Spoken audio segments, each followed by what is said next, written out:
Hey, Booktube. Thought I'd touch base with you.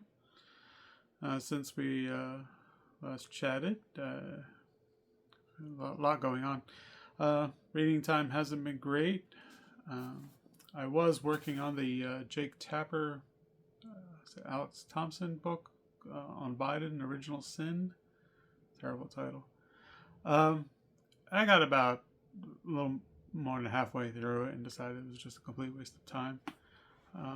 I honestly, whatever positive I was gleaning from it, I pretty sure I could just get from reading a long Wikipedia entry. It's not well written. It's not, a lot of claims are made and not followed up. I think there's some interesting ideas. I'm not against the idea of talking about Biden's cognitive issues, and covering that up, which, as pointed out, even in their own book, this has happened in other administrations. It's clearly happening now. But it just seemed like it's one of those books where I was just thinking the whole time I should be reading something else. So I did. I picked up Richard J. Evans' first book in his Third Reich series. This is The Coming of the Third Reich. I'm about 70 pages into this. And right off the bat, in the author's preface, I know I was in the hands of a much better writer, and I was very thankful for that. Richard, it's impressive that you can go into so much history and get it across so well. It's not. I mean, there are passages or parts where it gets a bit bogged up with this faction and that faction and this party and all that kind of stuff. So I'll have a little bit of a problem keeping track there, but he writes really well. He keeps it moving. It's not an insulting dumbing down or anything like that. He's a talented author who does just in this opening page, 70 pages or whatever, uncovers this is a lot of research. And of course, it's right off the bat you're seeing tie-ins with what's going on now, and it's just it does make it kind of difficult to read something like this.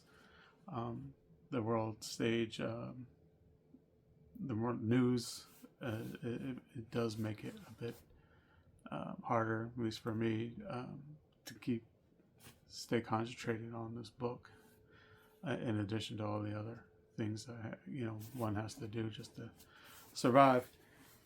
It's been a bit rough lately.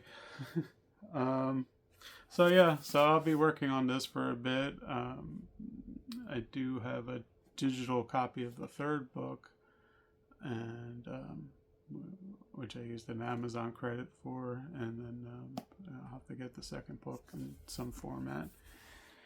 And not that I need more books, and a library sale is quickly coming up.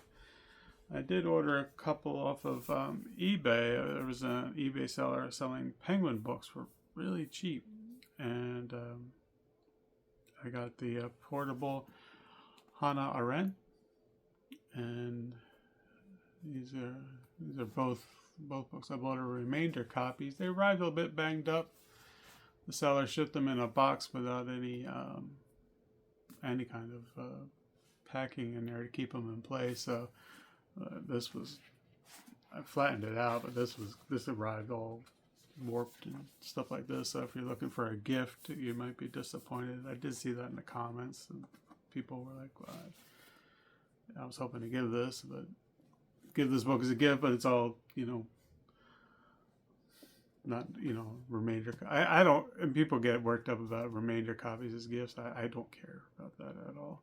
But anyway, they had a lot of Penguin books, and I got this for $6 plus shipping, and they have a good shipping deal if you're buying multiple books.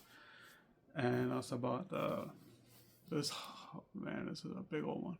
Thomas Aquinas Selected Writings. So yeah, this was also, I think this was $5 or $6, I forget which. So I didn't pay much for both with shipping. And this arrived in nice shape, a little bit of banged up on the edges, but whatever, it's good to get banged up, especially something like this. Not really a Christian myself, but I do find Christian history very interesting. So this is not something I ever see around here. So despite all the religious books I see around here are just more like feel good affirmations or something. It's amazing. You go to an estate sale and it's just like 60 books all with the same affirmations. I don't understand why you have so many of the same chicken soup for the Christian soul type books. You know, I don't, you know, I'm like, do you want to branch out at all? Like, so I never see anything like this. And so yeah, that's pretty much it for the books. I was hoping to join in on June on the Range. I've had very limited reading time, but I did watch The Tin Star. So I thought I'd just talk about this for a moment. June on the Range movie edition, maybe. And this is a film by Anthony Mann with Henry Fonda and Anthony Perkins. This is really good. This is a great addition by Arrow. It's a beautiful presentation, which really adds to the film because it's beautifully shot. I've yet to see an Anthony Mann film that I haven't liked, especially his westerns. He seems to just turn a lot of tropes upside down. There's one with Gary Cooper called Man of the West. I watched last year. And it almost starts like, it really feels like a Disney Western at first. And then it just goes dark. It's like, wow. And there's darkness here too. I really like the juxtaposition between Fonda and Perkins here. Perkins is a young sheriff who's just, you know, he doesn't know what he's doing. And he pretty much begs for Fonda to help him, which he's reluctant to do. But yeah, really interesting film here. And the other one I've been working on is The Guns of Will Sonnet. And this is with Walter Brennan and Dak Rambo. And I was introduced to Dak Rambo much later when he was on the television series Dallas for maybe a season or two, season and a half. So this is something I got at a library, one of the library sales. Just getting around to watching some episodes. Presentation here is not the best, and you know, there's a little thing at the beginning, you know, talking about that, like we did our best, blah blah blah. But these are clearly fairly washed out film prints that had been transferred to video, which have been transferred to this DVD. There's technically it's the DVD set. There's, I think, like 6 volumes altogether. And the company that put this out, they broke out the setup very strangely.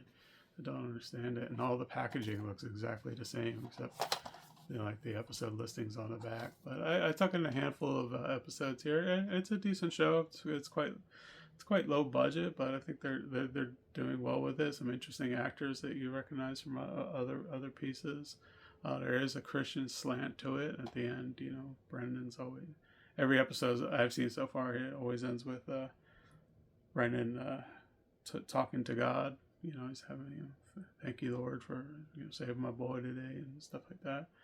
But this follows a grandfather and his grandson looking for the grandfather's son, and who is his father, and who he hasn't met before, and at least not formally, and it's just their adventures of trying to find him. So yeah, a bit of June on the Range movie TV edition. And I guess the only other thing we've been watching This isn't June on the Range at all. I just thought it'd be interesting to comment on is MacGyver. Um, Mrs. and I have been enjoying this show, which is not a show I watched when it was on, but it's very interesting watching it now. You wouldn't have a show like this now. Um, and if anything, this particular season here, this is the third season, really hammers home the character. You know, you get more what he's like and his beliefs are and all that kind of stuff. And I'm just fascinated because today, a lot of survivalists love. I grew up. I always heard like MacGyver this, MacGyver that, but today he'd be written off as some woke ass vegetarian weirdo. Like, it's so stupid the way things are now. Just freaking stupid. But yeah, it's amazing.